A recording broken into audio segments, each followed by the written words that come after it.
They met at a quiet cafe. Abigail looked radiant, peaceful, settled, thriving. George looked worn out, hollowed by regret. "I'm sorry," he whispered. "For everything. For choosing wrong. For hurting you. For leaving you behind. I wish I could undo it all." Abigail listened, then said softly, "I forgave you a long time ago, George. But that chapter of my life is closed." When he finally asked, "Can we try again, please?" she shook her head gently.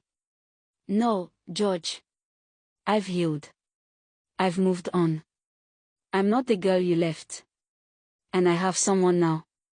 Someone who treats me right." It shattered him, but he knew she meant every word.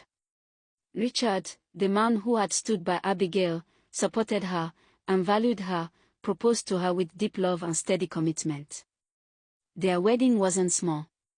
It was grand, elegant, and unforgettable, the kind that made headlines and filled every seat with joy. The ballroom was decorated with golden lights and white roses.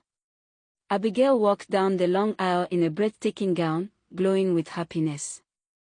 Richard stood waiting, looking at her as if she was his entire world. Guest whispered, "She deserves this. She has suffered and risen. This is her blessing." The ceremony was beautiful, emotional, powerful.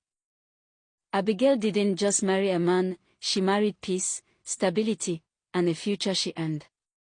Weeks after the wedding, Abigail and Richard stepped out of a luxury hotel after an event, dressed in stunning evening attire. That's when they saw him, George, standing near a trotro station, wearing a faded shirt, holding a plastic bag of essentials. He froze when he saw her. She froze too, but only for a second. "Abigail, hi," George said quietly. "Hello, George," she replied kindly. He noticed the wedding ring glistening on her finger, and the loving way Richard placed a hand at the small of her back. "You look happy," George said, voice trembling. "I am," she answered softly. "Truly." There was nothing left to say. "Take care of yourself, George." That was a final goodbye. Abigail walked away with her husband, stepping into a waiting luxury car. The door closed. The driver pulled off. George watched until the taillights disappeared. And that was when he finally understood.